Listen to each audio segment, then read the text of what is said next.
Bien-aimés, je vous salue tous dans le nom précieux de Jésus.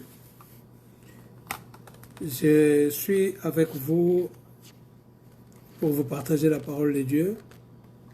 C'est votre serviteur, le Bishop Pierrot Nyengele.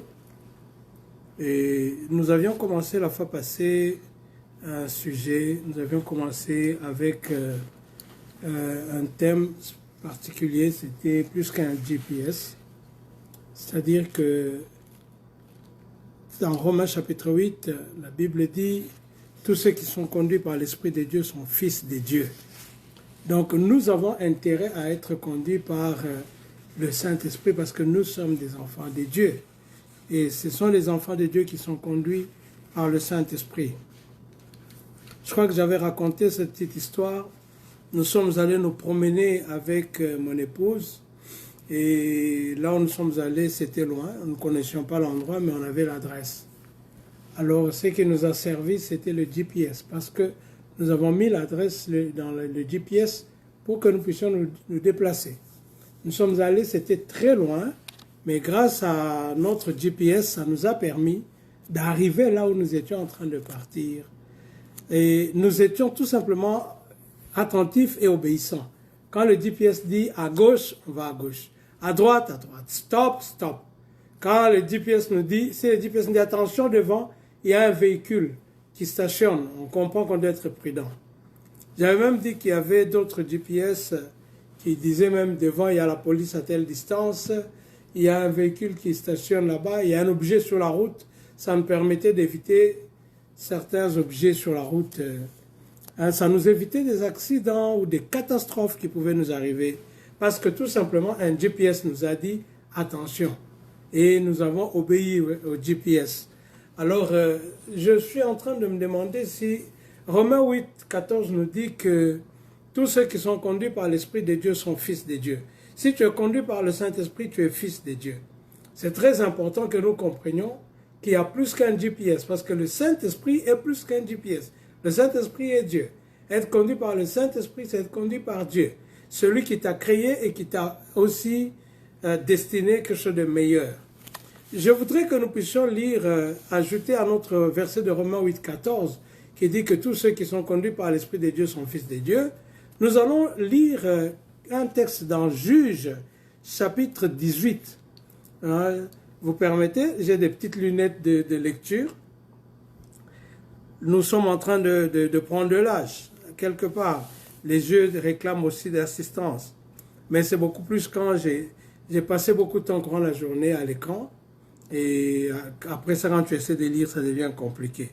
Alors, un médecin, après examen, il dit, mais non, tes yeux sont bien. Mais assiste alors, dans ce cas-là, avec des lunettes de lecture. Et c'est important qu'on le fasse parce que sinon ça complique dans les yeux. Alors, nous lisons Juges chapitre 18, nous regardons, il s'agit au fait d'une tribu du peuple d'Israël, mais lisons à partir du verset 7. Les 5 hommes partirent et ils arrivèrent à Laïs. Ils virent le peuple qui y était, vivant en sécurité, à la manière des Sidoniens, tranquilles et sans inquiétude. Il n'y avait dans le pays personne qui leur fasse le moindre outrage en dominant sur eux. Ils étaient éloignés des Sidoniens et ils n'avaient pas de liaison avec d'autres hommes. Ils revinrent auprès de leurs frères à Tsoar et Estaol et leurs frères leur dirent « Quelle nouvelle apportez-vous » Allons, répondirent-ils, « Montons contre eux, car nous avons vu le pays, et voici il est très bon. » Quoi? Vous restez sans rien dire? Ne soyez point paresseux à vous mettre en marche pour aller prendre possession de ce pays. Quand vous y entrerez, vous arriverez vers un peuple en sécurité. Le pays est vaste et Dieu l'a livré entre vos mains. C'est un lieu où rien ne manque de tout ce qui est sur la terre. 600 hommes de la famille de Dan partirent de Tsoar et de Staol, munis de leurs armes de guerre. Ils montèrent et campèrent à Kirjat Jearim en Juda, C'est pourquoi ce lieu qui est derrière Kirja Jaïm a été appelé jusqu'à ce jour Makane Dan. Ils partirent de là dans la montagne d'Ephraïm et ils arrivèrent jusqu'à la maison de Mika. Ok, de quoi s'agit-il? Il s'agit du peuple d'Israël, au fait, qui est en train de prendre possession des territoires. Dieu leur a donné le pays. Ils sont en train de prendre possession des territoires. Mais voilà qu'une tribu, la tribu de Dan, des fils de Dan ou les Danites, se retrouve au fait sans territoire. C'est ainsi que, excusez-moi, c'est ainsi que ils disent, bon, ok, ils ont choisi 5 personnes qui devaient partir pour explorer le pays et voir qu'est-ce qui était favorable et s'ils pouvaient trouver l'endroit favorable aussi pour le peuple, la tribu de Dan, comme ça ils pouvaient aussi prendre un territoire. Bien aimé, il y a quelque chose que nous devons comprendre. Dieu leur a donné le pays, mais eux avaient la mission de la conquérir. Il leur a dit, le pays est à vous, mais le pays est occupé. Il peut arriver que Dieu t'a donné un héritage occupé, à toi de le conquérir. Oh, gloire au Seigneur. Alors, la Bible dit, ils sont partis, ils ont d'abord envoyé des espions qui sont allés étudier le pays, et ils sont rentrés faire les rapports, ils ont dit un très bon pays. Ils sont allés dans une ville appelée Laïs. Laïs, cette ville-là, la Bible dit, tout était paisible dans cette ville. Les gens de cette ville vivaient en paix. Ils ne s'inquiétaient de rien. Ils étaient d'ailleurs séparés de tout le monde. Comme tu as l'habitude de dire, moi je n'aime pas les gens, moi je préfère vivre seul. J'aime même aller à une campagne, aller habiter seul. J'aime un coin où personne ne peut me troubler. Eh bien, ces gens-là, la même chose que toi, ils avaient préféré aller habiter quelque part où ils se retrouvaient seuls. Alors, là où ils étaient seuls, ils étaient tranquilles, il y avait tout dans le pays. Le pays était bon et il y avait tout. Ces gens ne s'inquiétaient de rien, ces gens avaient tout, il ne manquait de rien. Mais qu'est-ce qui se passe? Alléluia. La Bible dit, le peuple d'Israël en train de chercher son territoire. Ils étaient en train de... Ils ont choisi des espions qui devaient aller découvrir le pays. Là, ils se séparaient de tout le monde. Vivant en paix, trouvant qu'ils n'ont besoin de rien. Comme toi, tu as l'argent, tu as déjà une femme, les enfants, tu as un bon boulot, peut-être tu voles même tellement et tu ne veux pas que les choses changent parce que tu as volé. Mais tu oublies une chose, tu es tranquille. Peut-être toi, tu n'es même pas le cas. Tu es chez toi content avec ton mari, content avec ta femme, tes enfants. Mais vous ne savez pas, quelque part, un projet contre vous. La Bible dit, quand les enfants de Dieu se réunissaient, les fils de Dieu se réunissaient, on a vu Lucifer apparaître de je ne sais où. Et quand il est arrivé là-bas, Dieu lui dit, tu as vu Job? Il a dit oui, je l'ai vu. C'est parce que seulement tu le protèges. Si tu permets que je touche à ses biens, je touche à... Tu verras, il va te maudire. Bien aimé, Job était là tranquille chez lui, mais il ne savait pas que dans l'invisible, les choses s'est passées. La réclamation avait lieu. Tu peux être aussi chez toi dans ta vie, dans tes études, tout marche. Tu as un bon boulot, tu as de bonnes affaires. Ta femme t'a donné de beaux enfants. Tu as un beau mari, bon même. Mais qu'est-ce qui se passe dans l'invisible? Qu'est-ce qui se passe dans le monde spirituel? Qu'est-ce qui se passe dans le monde des ténèbres? Qu'est-ce qui se passe dans le monde des sorciers? Il peut y avoir des choses que tu ignores. Il y a peut-être des choses que tu ne connais pas, mais qui se passent à cette heure-ci. Des réunions, peut-être même parmi les gens que tu appelles les amis, parmi ceux que tu appelles les intimes. Qu'est-ce qui se passe? J'étais très choqué une fois sur YouTube. On suivait un service en Afrique du Sud lorsque le pasteur Alf Lukao a prophétisé sur une sœur qui était là, lui disant, mais tu avais rencontré un homme qui t'a proposé des business, qui t'a mis à l'aise, qui t'a même utilisé comme son agent, et qui a prévu de te donner 20 000 $, tu vas aller à Dubaï, etc. Et la fille dit oui, oui. Il dit, est-ce que tu es parti? Les choses sont compliquées. Il dit, les choses sont compliquées. Tu es venu avec qui aujourd'hui à l'église? Avec mon ami. On a appelé l'ami. Et on posera directement la question à l'ami, pourquoi tu fais ça? Et l'ami va dire, que pardonne-moi, j'étais jalouse. Qui savait qu'elle était jalouse et qu'elle allait détruire? Parce que c'est elle qui est allée voir l'homme et a détruit tous les projets, disant que mon ami a dit, dès qu'elle aura l'argent, elle va fuir avec ça. Et pourtant, il ne l'avait pas dit. Mais la jalousie a fait que les choses étaient créées. Toi qui aimes tout raconter, tu aimes raconter tout dans ta vie. Un petit projet, tu racontes. Tu achètes quelque chose, tu racontes. On t'a promis quelque chose, tu racontes. Oh là, on m'a promis le boulot. Tel m'a promis de l'argent. Tu sais, tel a dit qu'il va faire ceci. Tu sais, mon mari a dit. Tout ça, tu racontes. Tu ne peux pas garder un secret. Tu ne peux pas contenir quelque chose. Tu es seulement pressé. Et vite, vite. Bien aimé, vous savez, ces gens étaient tranquilles, mais ils ignoraient le complot autour de leur vie et de leur ville. Ils ne savaient pas que parmi eux, il y avait déjà 5 personnes en train d'étudier les choses, en train d'étudier le plan, de voir la richesse.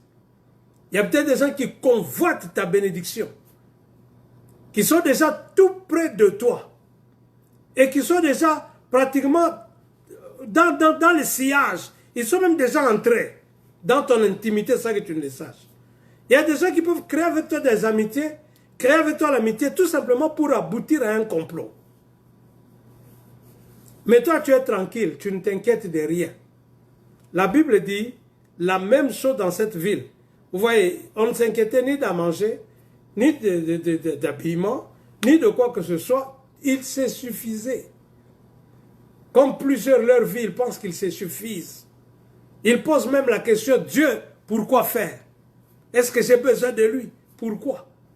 J'ai étudié, je suis intelligent, j'ai l'argent, j'ai le pouvoir. Bien-aimés dans le Seigneur, réfléchissez sur cette ville. Laïs, une belle ville. Il lui faisait beau vivre, tranquille. Mais il ne savait pas. Il ne savait pas qu'il y avait un complot contre eux. Et les esprits étaient déjà dans la ville. Alors, que dit la Bible? Bien, mais la Bible dit ceci. Pendant qu'ils sont là, les autres ont donné le rapport, ils ont dit « attaquons ». Donc, il fallait déjà aller conquérir la ville. Il fallait conquérir. Alors, à ce temps-là, ils ont choisi des hommes vaillants. Et la Bible dit, ils ont envoyé les vaillants, qui sont allés voir quand ils ont vu. Et puis, ils ont pris 600 personnes, des hommes de guerre, qu'ils ont envoyés, pour aboutir avec le plan.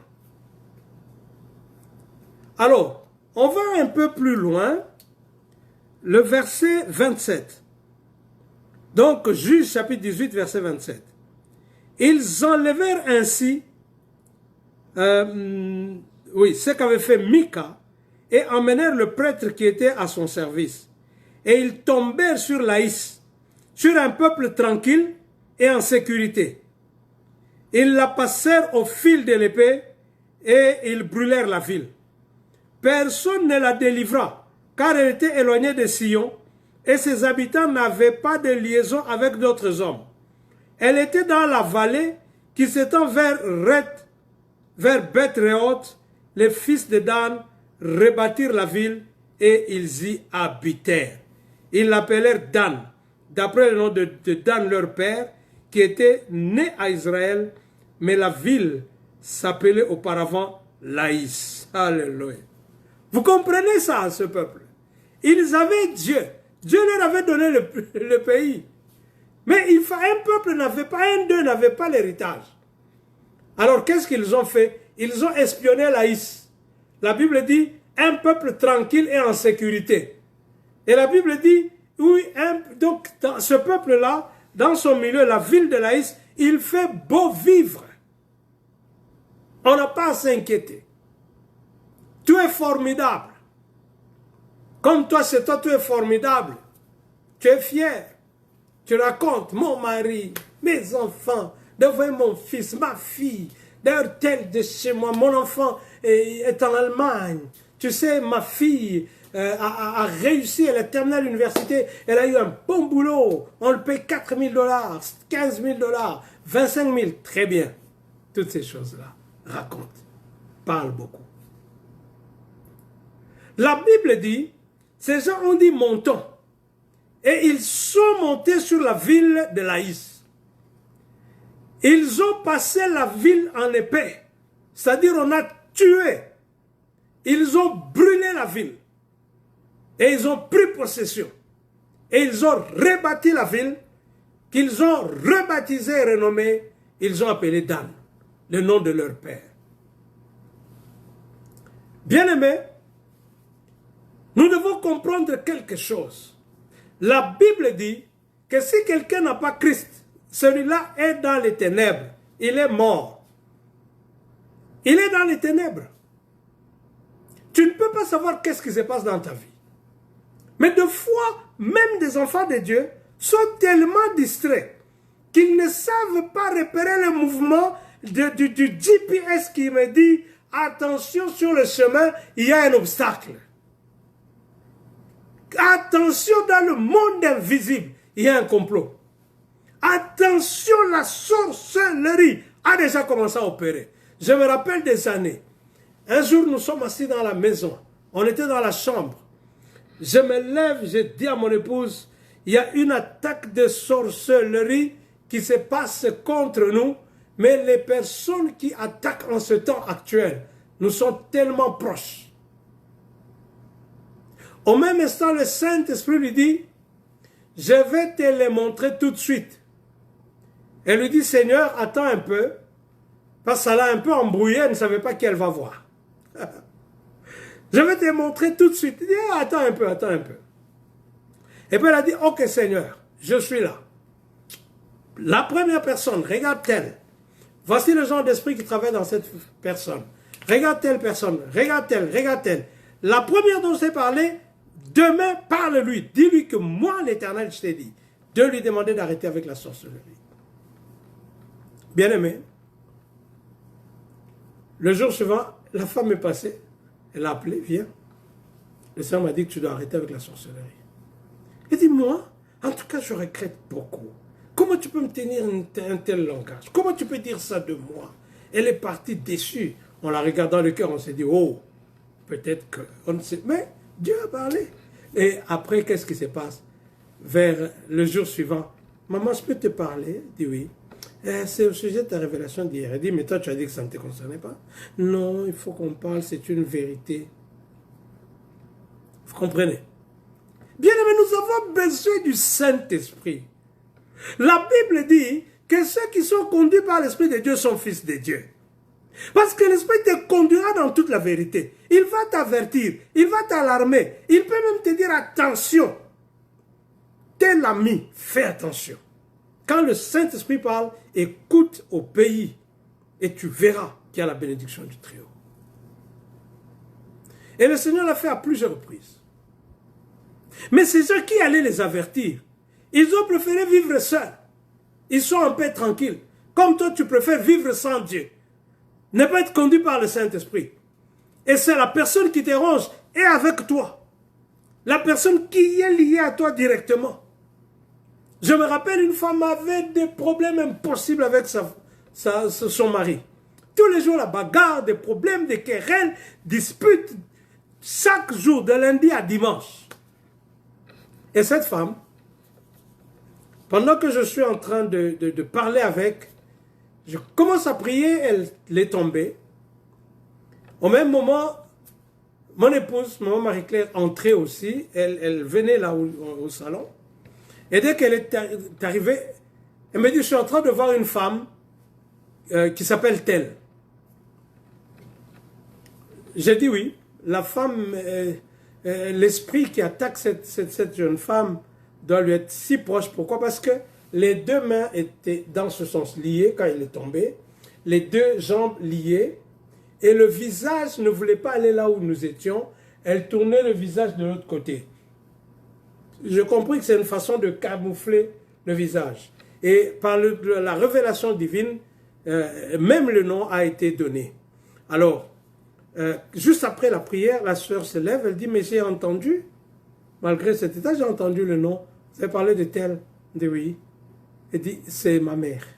C'est le nom de ma mère. Et j'ai constaté effectivement que chaque fois que je vois ma mère, quand je rentre, je me bats avec mon mari. Chaque fois que je la visite, nous avons des problèmes chez nous. Et si je ne la visite pas, nous sommes bien. Mais quand j'y vais, nous allons nous battre, insulter avec mon mari. Mais bien aimé, il y a beaucoup de gens qui sont manipulés par le monde des ténèbres. Beaucoup de gens sont manipulés par des amis méchants. Beaucoup de gens sont manipulés par des satanistes. Même dans nos pays.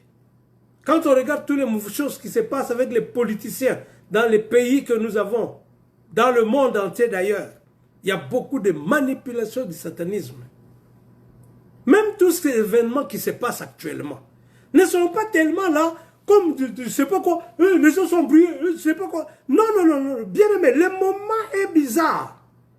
C'est le temps où, en tant qu'enfant de Dieu, la Bible dit, le juste, nous devons faire quoi? Vaquer à la prière. Ne soyez pas sur ça, on ne comprend rien, on est confiné, on ne comprend rien. En tout cas, les choses sont bouleversées, on ne comprend rien. Tu veux comprendre quoi? Dépend du Seigneur. Il n'y a que Dieu qui communique la connaissance et la sagesse. Il est dit dans la Bible, dans Ephésiens chapitre 1er, qu'il nous donne un esprit de sagesse et de révélation. Nous avons besoin d'un esprit de sagesse et de révélation pour que la gloire de Dieu nous accompagne. Pour que quand on est attaqué, nous soyons avertis. Pour que quand l'ennemi nous attaque, nous savons.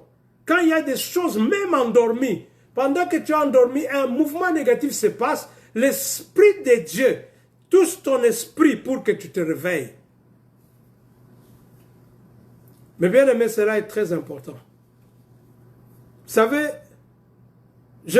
il m'arrive, je peux être ici, peut-être je dors. Je suis en train de dormir, je suis fatigué, très fatigué, endormi. D'un coup, quelqu'un vient se met à côté là. Eh bien, dans cet état de sommeil profond, je me retrouve souvent, ma tête fait ça, les yeux s'ouvrent, je regarde. Peut-être je rentre, je continue à dormir. Il y en a même que j'ai regardé qui n'ont pas su que je les ai vus.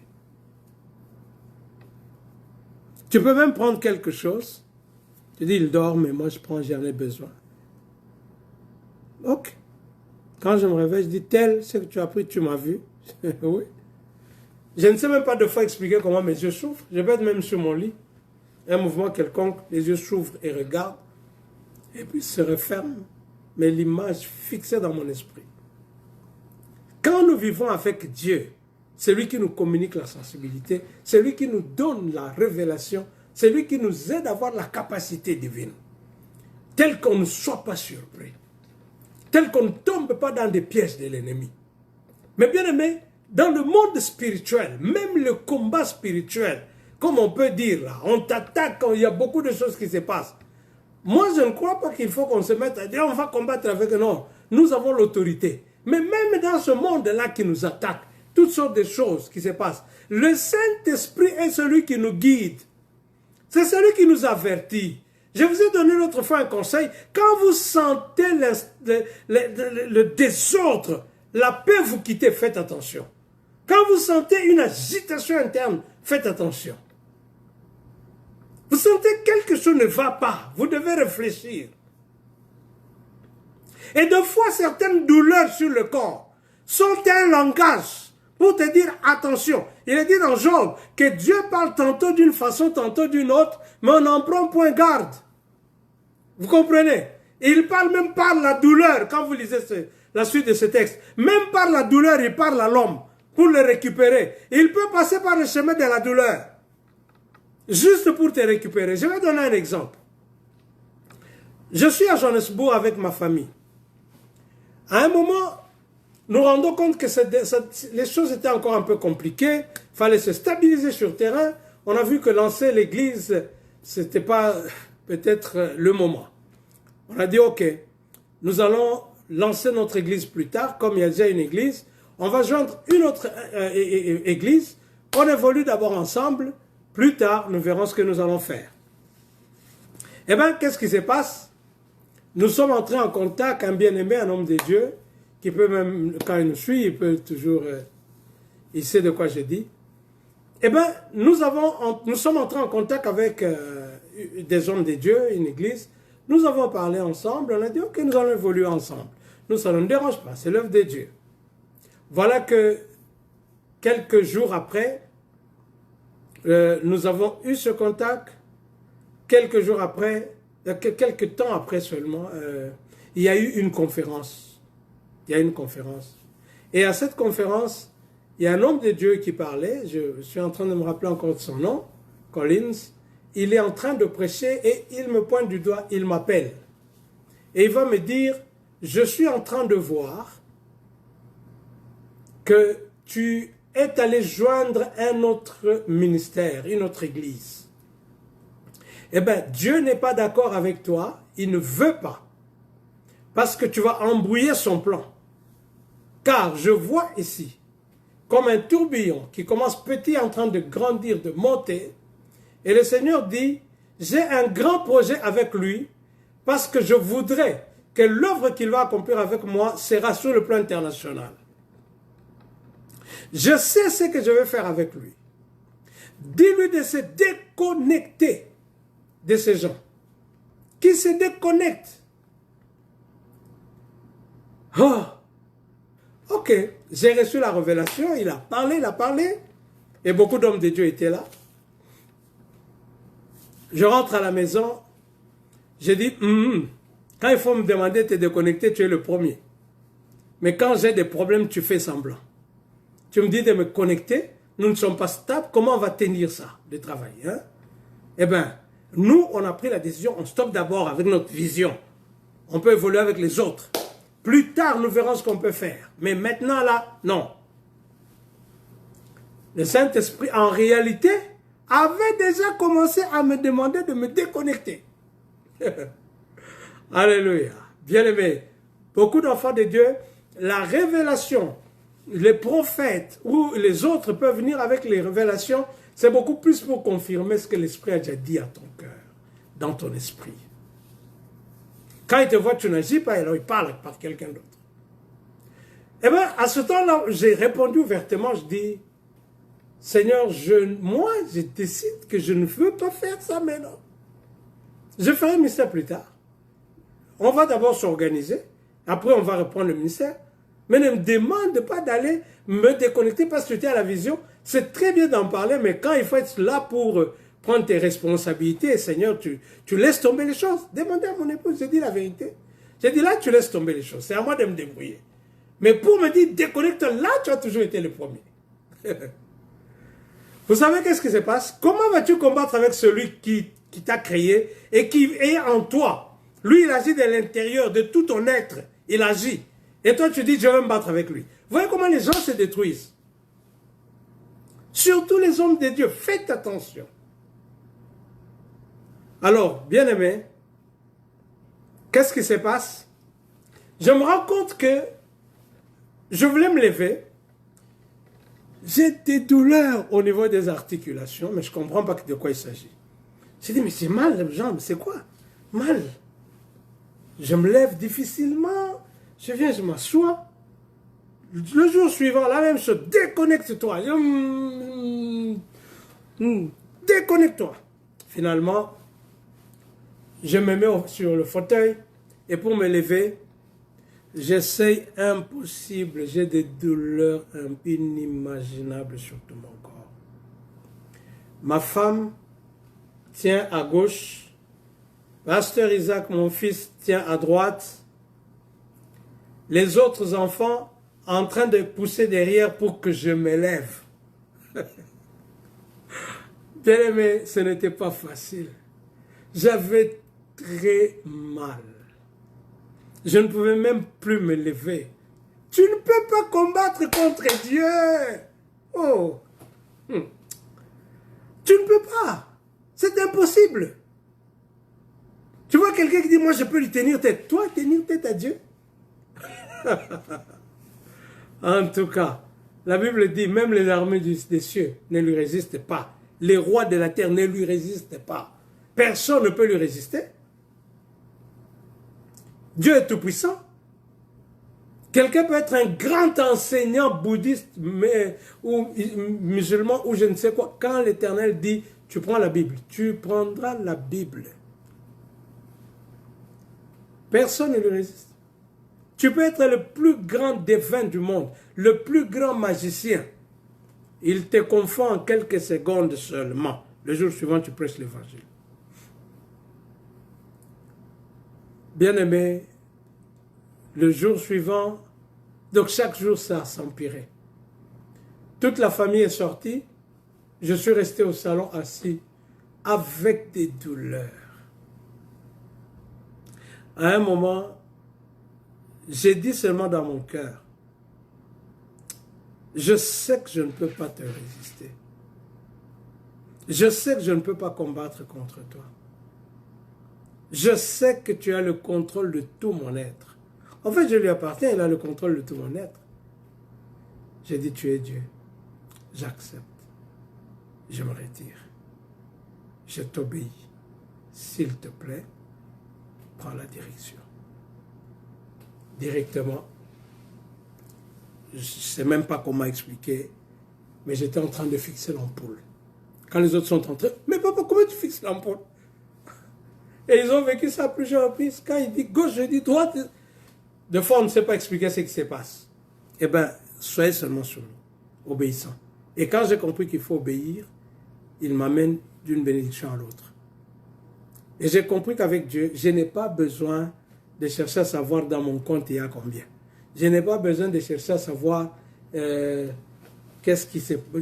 Non.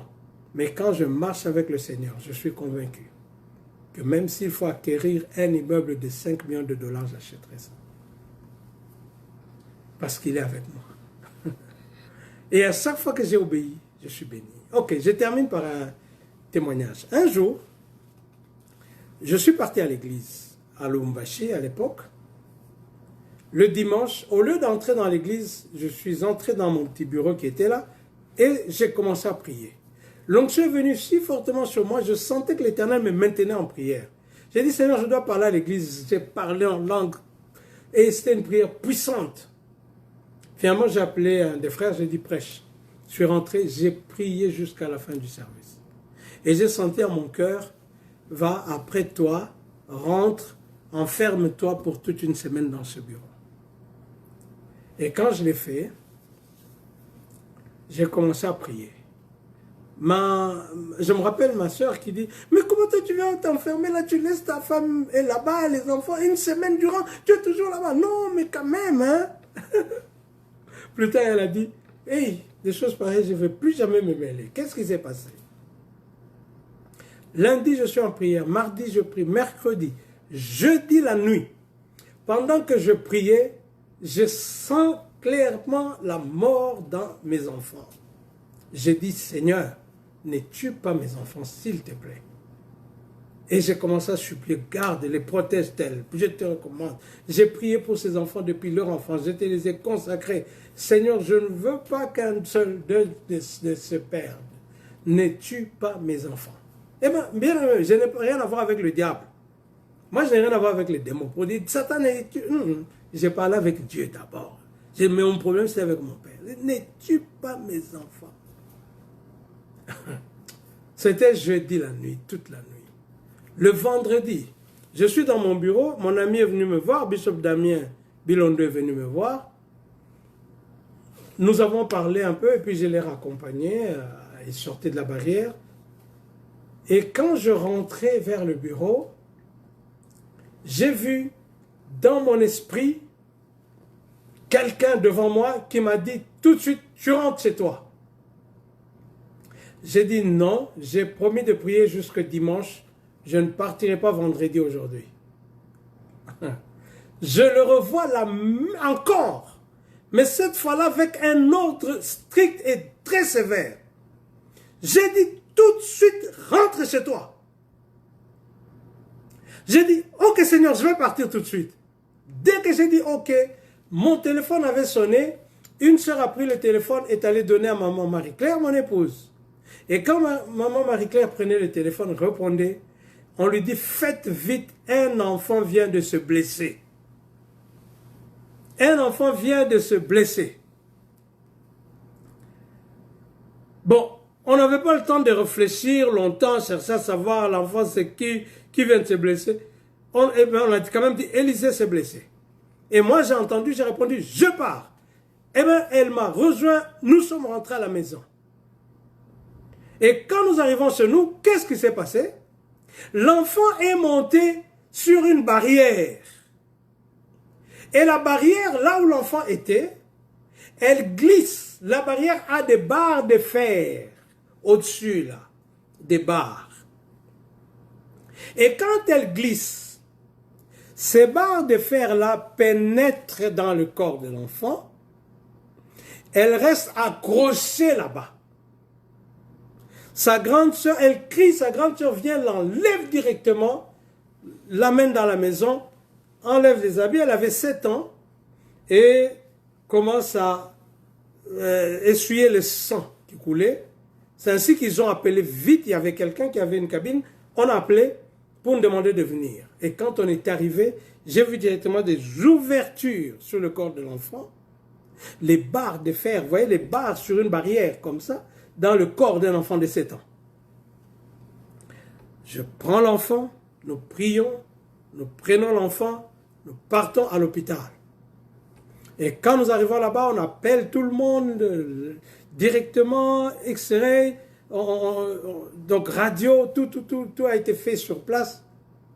Le matin, quand j'arrive très tôt le matin, je trouve le chirurgien. Il me regarde, il dit, mais pasteur, tu es là? J'ai dit, oui, c'est mon enfant qui est là. Il dit, qu'est-ce qui se passe? J'ai dit, l'enfant est blessé, il y a eu ça, ça, ça. Il dit, donnez-moi les résultats. Directement, l'infirmière donne. On regarde, il dit, gloire à Dieu. J'ai dit, oui. Il dit, les barres de fer ne sont pas allées dans le corps, mais ça a glissé pour entrer au niveau de du muscle de la poitrine, pour ressortir ici. Vous voyez, une petite fille de 7 ans, recevoir cette barre de fer ici qui ressort là-bas. Et quand sa soeur est venue, l'a enlevée directement. Nous l'avons trouvée, elle faisait même comme une fièvre. Mais Dieu merci, aujourd'hui c'est une grande femme. Elle a grandi. Dieu est bon, il est bon pour nous, il est merveilleux. Donc écoutez le Seigneur, il vous préviendra, il va vous avertir, il va diriger vos pas. La Bible dit, Psaume 32, 8, il dit, je t'instruirai, je te montrerai la voie que tu dois suivre, je te conseillerai et j'aurai le regard sur toi. Donc soyez conduits par le Saint-Esprit et obéissez. Quand vous êtes convaincu qu'il vous a parlé, obéissez. Si vous doutez, entrez en prière, il va vous aider. S'il n'aime pas nous punir, ça c'est parce que nous résistons beaucoup. Des fois, on ne comprend pas les choses comme il faut. Mais quand nous comprenons, quand plus tard j'ai compris, quand il parle, j'ai dit oui. Ok, maintenant explique-moi c'est comment. Où j'entre en prière pour ça. Et j'ai vu qu'il nous a toujours bénis. Alléluia. Que Dieu vous soit favorable et qu'il ouvre vos cœurs à sa parole, qu'il ouvre votre esprit à écouter le Saint-Esprit. Là, vous savez, la Bible dit, ma conscience m'en rend témoignage. Vous comprendrez que la conscience, c'est la voix de notre esprit. Mais rend témoignage par le Saint-Esprit, a dit Paul. C'est-à-dire, le Saint-Esprit touche notre esprit. Et notre esprit nous guide. Nous dit à gauche, à droite, nous oriente. Nous recevons des révélations, nous recevons des visions, des convictions. Nous sommes conduits selon la parole de Dieu. Quand le Saint-Esprit te dit non, non. Quelqu'un te propose une affaire, le Saint-Esprit dit non, non. Oh non, tu sais, mets $500, je mets $500, on fait. Depuis que tu n'as plus de paix, laisse. D'autres ont la grâce d'écouter directement Dieu lui parler. Ils peuvent voir directement. Comme une fille qui est venue chez nous, on avait besoin d'une bonne pour les enfants à l'époque. Une jeune fille s'amène, je cherche du boulot. On dit ok, tu peux travailler avec nous. Mais dès que ma femme a levé les yeux sur elle, elle a vu le feu en train de sortir des aisselles de cette femme. Elle a vu le feu quelque bizarre, le feu sur la tête, les yeux, des feux bizarres. Elle lui dit, mais tu as au moins ce feu vient d'où? Elle s'est retournée et elle l'a fouillé en courant. Elle est sortie de la parcelle. Bon, quand on ne voit pas ces choses, on dit, ah ok, viens. Et le feu là commence à nous aider à préparer pour nous. Le feu là commence à opérer partout, vous comprenez? dépendant du Saint-Esprit. Il ouvrira les yeux, il ouvrira les oreilles, il va nous donner des songes, il va nous parler en vision, il va nous parler par circonstances, mais il fera que tu comprennes ce qu'il te dit. Nous allons prier ensemble, que Dieu vous bénisse abondamment. Vous tous qui me suiviez à partir de Facebook, que Dieu vous bénisse. Vous qui suivez à partir de YouTube, vous qui êtes à l'autre caméra, que Dieu vous bénisse. Nous prions pour que la grâce divine abonde. Seigneur, merci. Nous ne pouvons pas vivre seuls comme Laïs. Laïs était retiré de tout le monde. Nous ne voulons pas, oh Dieu, vivre seuls. Nous voulons vivre avec toi. Tu es celui qui nous avertit, qui nous parle, qui donne des stratégies. Tu as dit à David, quand tu sentiras le bruit d'un pas, alors tu te lanceras. Permets donc que nous puissions être attentifs, qu'on écoute et qu'on comprenne les paroles qui viennent de toi, ô notre Dieu. Seigneur notre Père, aide-nous, assiste-nous. Nous ne pouvons pas connaître le mouvement des méchants.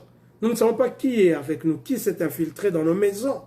Nous ne savons pas qui nous avons logé. Nous ne savons pas qui nous fréquentons, Seigneur. Qui fréquente nos enfants.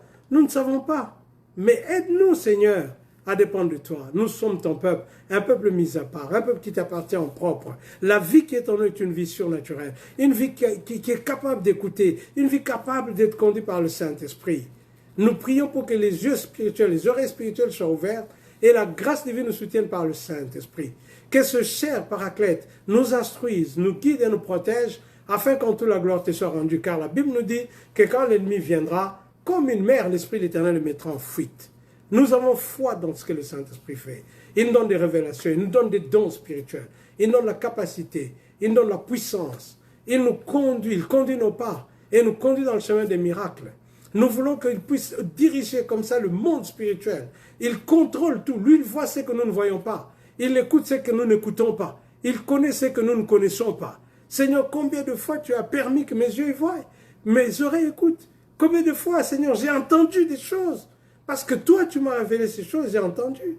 Des choses qui pouvaient se dire, Seigneur, et déjouer les plans.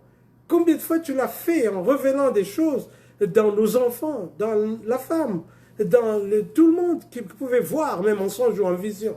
Éternel, tu es merveilleux. Fais-le pour nos bien-aimés, fais-le pour tes serviteurs, fais-le pour tous tes enfants, tes fils et tes filles. Garde-les, protège-les, avertis-les, instruis-les, conseille-les, dirige et veille sur ton peuple. Seigneur, merci. Merci pour toutes choses. Nous te disons merci pour la grâce, la guérison, la délivrance. Nous voulons que ta puissance restaure notre santé, restaure l'équilibre et fais nos grâces, Seigneur, dans le nom précieux et glorieux de Jésus notre Seigneur. Amen. Que Dieu vous bénisse et qu'il vous soit favorable en tout, au nom de Jésus-Christ. Amen. Gloire au Seigneur.